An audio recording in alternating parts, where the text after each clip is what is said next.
Italy is a place where food is more than just a part of life, it's a way of life.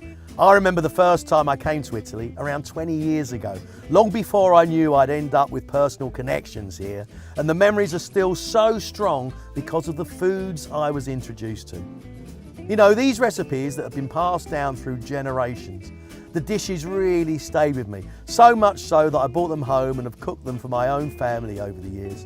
I'm just in awe of the respect that Italians have for high quality ingredients, the time they devote to cooking and the way they use meal times to celebrate just being together.